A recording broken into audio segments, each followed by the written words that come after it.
Ay mga katrops, kumusta na kayo dyan mga katrops? Nandito tayo ngayon sa may market. Ayan mga katrops, oh. SM Aura. Tapos sa kabilang side, dyan po yung market. So pauwi na tayo mga katrops. Sandali lang, ayusin lang natin yung ano natin. Ayan, yung maluwag na yung ano natin mga katrops, yung lagayan ng cellphone. Kailangan na natin higpitan ng konti. So yung biyahe pala natin mga katrops,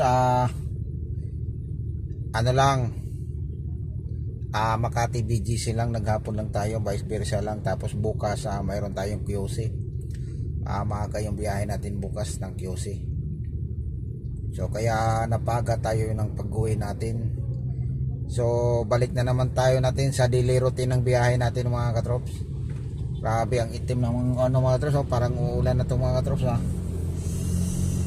Ay, sana walang traffic sa C5. Pauwi na tayo mga trops. Thank you Lord, nakauwi tayo ng maaga. Ganito lang yung buhay natin mga katrops, minsan gabihin, minsan maaga. So daily routine lang yung biyahe natin. Batiin pala natin yung nag-order kanina ng bago nating customer ng itlog, yung Jumbo. Maraming salamat sir sa pag-order nyo ng itlog sa manok na Jumbo. So natin na po natin yung kaninang umaga. So yan yung nag-order nung linggo. Sinabihan ko na lang na sa Monday na, kasi para hindi sayang yung gas natin. So batiin natin sir, maraming salamat po sa lahat na nag-order po kayo sa akin. Yan po yung bago nating mga katrops, bago na naman nating customer. So mayroon tayong bago na naman. So kanina, tapos mayroon namang isa kanina. So thank you Lord sa araw-araw, kahit papaano mga katrops, mayroon tayong extra income. Kahit maliit lang, basta tuloy-tuloy lang yung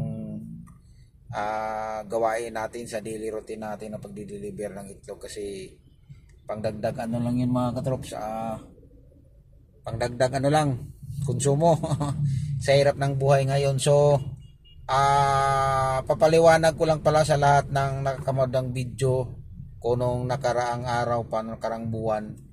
So hindi natin nagawa yung magbigay tayo ng itlog sa probinsya nung nagbakasyon tayo, dahil iba pala doon mga katrops. So wala akong naisip doon, dahil nakapokus lang talaga ako na bibili ako ng itlog doon sa amin. Pero kinapos ako sa oras ng puntahan kong farm, kasi may napuntahan ako ng farm mga katrops doon banda sa may Sugod, Southern Leyte. So medyo wala silang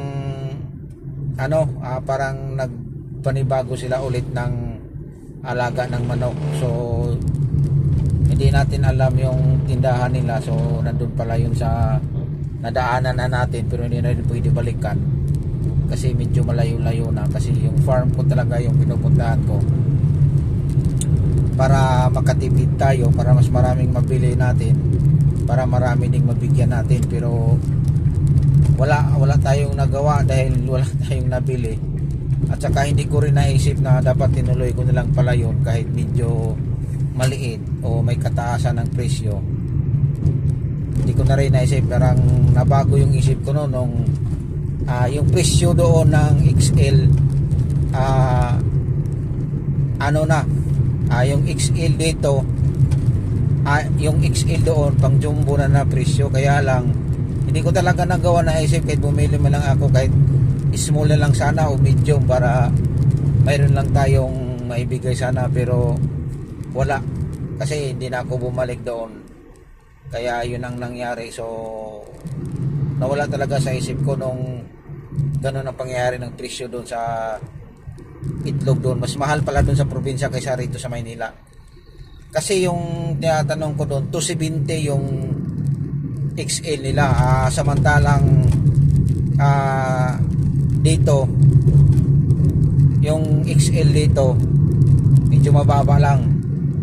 Kaya hindi ko naisip talaga na small lang sana yung bilhin ko, large, para makasale sana tayo. Pero nawala sa isip ko talaga, kaya hindi tayo nakapagbigay ng fishing doon, at saka sakto lang din talaga pa yung pira natin. So nakabalik tayo, mayroon tayong allowance ng konti, kaya back to zero na naman. Ito, balik na naman tayo sa daily routine natin ng trabaho sa araw-araw. So papasalamat pa rin tayo sa Panginoon dahil nakabalik tayo sa Maynila. Safe tayo, nakarating doon tayo sa probinsya, safe din dahil wala tayong kapalitan. Solo flight lang natin to nung nagbakasyon ako, kaya ayun, so thank you Lord sa lahat na nandyan po kayo lagi na naggabay sa akin.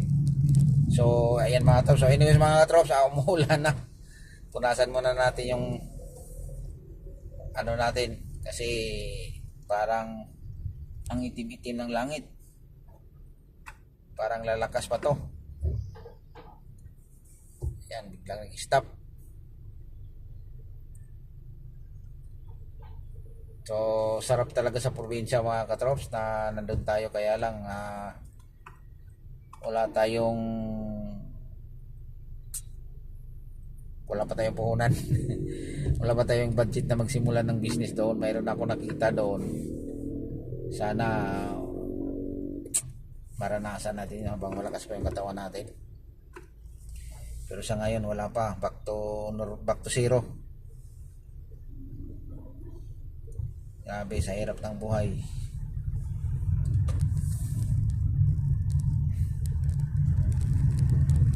Ay, medyo wala tayong merinda mga katrop. Sarap mong merinda sana kanina, kaya lang hindi tayo nakabili ng tinapay.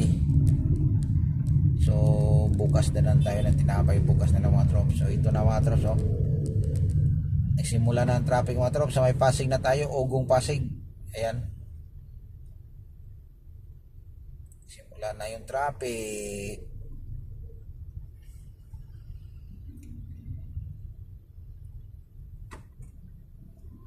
Grabe na to.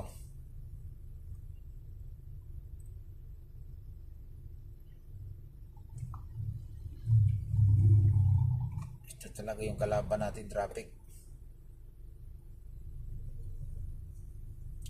Ito yung mahirap.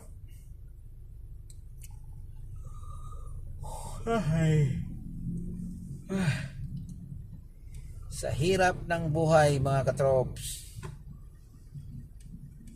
Ayan, so abang-abangan nyo bukas yung adventure natin mga katrops. Bukas is Martes sa Tuesday.